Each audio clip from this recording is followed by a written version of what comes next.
Hey guys, welcome to another episode of TRND News Channel. I'm your host, the one and only Johnny Awesome.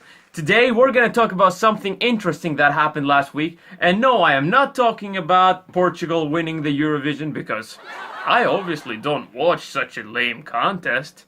And that is definitely not the lamest entry of all time.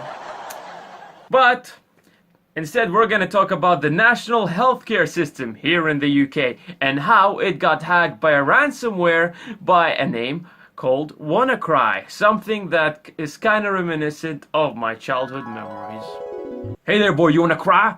You touch that remote control one more time, son, and I'm gonna smack you silly, get it? No, daddy, no, daddy. All I wanna do is watch the latest episode of Star Wars. Please, Yoda's gonna be on there. I like Yoda.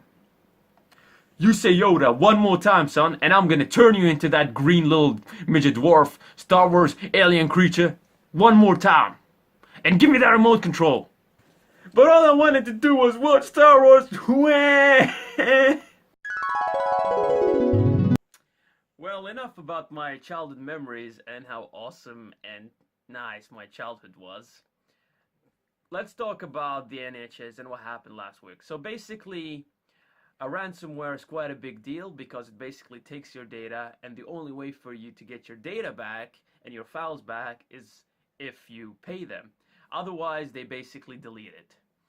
And it's quite a big deal because NHS really took the punch for all of us out there, you know, having our little private history research times late night. Yeah, it would be awkward if a ransomware hit you and you were forced to reveal some of your files to one of your colleagues at work. So good job on you, good guy NHS. So what's really funny here is that there was a very entertaining reason for why the NHS actually got hacked. It was because it's not just our Tory government that gave up on the NHS and still is giving up on the NHS, but even Bill Gates and Microsoft gave up on the NHS. Yes, Microsoft gave up on you. When Microsoft gives up on you, you should really just hang yourself. And by that, I mean that Microsoft could have easily protected the NHS from this issue if they sent security updates to their old operating system, Windows XP. So you guessed it, NHS still uses Windows XP. That's a bit tragic. I mean, the guys couldn't even afford a crappy Windows Vista, and let's be honest, that was some horrendous horse crap. But they all have Windows XP, and that's why they got hacked by the ransomware. How tragic is that? What I even find more entertaining is the fact that the guy who decided to hack the NHS must not have been from the UK, because if you were from the UK, then you would know that the NHS is an establishment that is broke as a bloody joke, because it's a sinking ship. It's like Titanic after it hit the iceberg. We got 2 hours left, boys. That's all there is. And this guy decided, hey, let's go steal money from the NHS. I mean, you could have literally gone to a random corner shop and stole money and still got more money than if you would try to steal money from the NHS, because the corner shop probably has a lot more revenue than the NHS does. True story. So, I bet that guy was very, very foreign. Otherwise, he wouldn't have done that in the first place.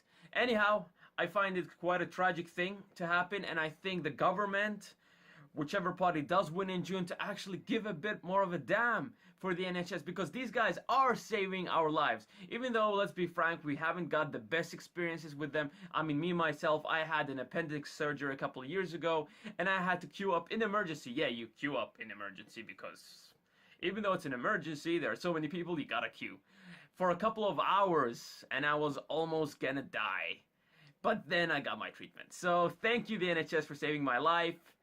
But for all the people who are at high risk of dying while queuing, I feel sorry for you, but so is the NHS. I suggest the new government actually gives a bit more damn to the NHS, because these guys do a lot of things for us and we basically kick them when they're down. Where it's a bit like seeing a mugger on the street, a little homeless guy on the street with his little mug, and then we take his mug and don't give him his coins. Because that's what we're doing with the NHS, even though that homeless guy, well, he's trying his best. Anyhow, I hope you like this episode. Check out my articles below. More videos will be coming. Have a great day, peace. Peace out.